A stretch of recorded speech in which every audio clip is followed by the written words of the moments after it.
ask the author to go back and get a little more information. So we'll hear House Bill 941 first today. Representative Benton. Thank you, Mr. Chairman. At our last meeting, you asked me to go contact the State Attorney General and get his feelings on the bill. He was rather candid about it. He was not very happy with having to represent the whole state on this, but I feel like that's his job, and he has the resources to defend it. I don't think that there will be but one attempt. We feel that it will pass constitutional muster. All right. Bill, do you have any questions? Okay.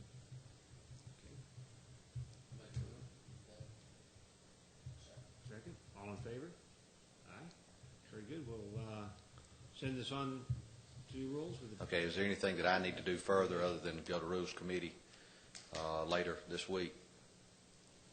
Y'all will handle everything else from there. We'll handle everything, and then you talk to Earl and set up a time when you want to hear it. It's best to go to rules and talk to the people and talk to the chairman particularly on when you'd want to bring it up. Okay. All right. Thank you very much.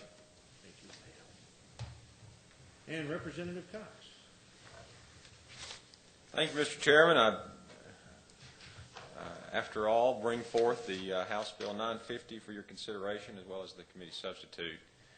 House Bill 950 is really the unfortunate, in some regard, brainchild of some activity that occurred in the last few months within my district, within other parts of the state and the country. I think all of us experienced one way or another in the retail world this past holiday season, or at least heard about it or read about it, where some retailers were wishing folks by policy season's greetings, happy holidays, other than Merry Christmas, which my thoughts were, of course, that's fine. They're in the private sector. They should do whatever they need to do to sell more of what they're selling this time of year. But at Thanksgiving dinner, my wife, Lisa, and brings her two cousins come, as most folks do, on Thanksgiving dinner, and we had a big family there.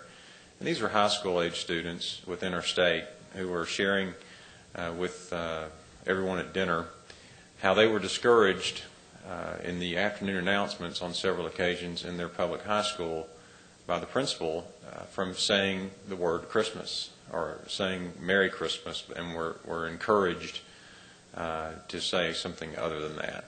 And we're given the example of the phrase season's greetings rather than using the word Christmas. And so as I looked into it further, it was fairly prevalent throughout our state that schools were discouraged from having Christmas parties, but rather holiday parties. One school even eliminated their practice of having Secret Santa and changed it to Secret Snowflake.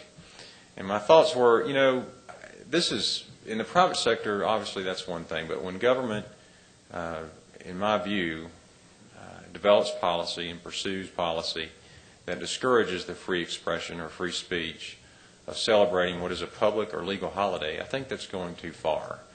And House Bill 950 deals with that and just clarifies that in the state of Georgia, at least, folks are going to be free to say and express themselves in the way that they see fit in celebrating a public or legal holiday. Very good. Thank you. Emily, do we have any questions, comments? Please. I think it's absolutely unbelievable, unfathomable, really, that we would come to this point where we have to legislate this kind of thing in the state of Georgia. It just blows my mind that we've gotten to that point. And when I heard that this legislation was coming, I asked some questions around in my area, and they were experiencing some of the same kind of thing. And it's just, I think it's a symptom of other illnesses in our society that brought us to this point.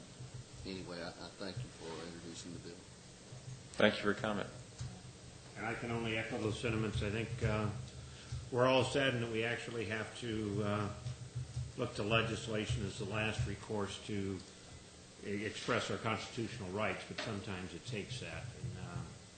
And it's a sad state of affairs that we have to, but I feel we must, because I don't believe that other people have the right to infringe upon our constitutional rights, saying something as simple as Merry Christmas, and Happy Easter's coming up, it'd be the same thing.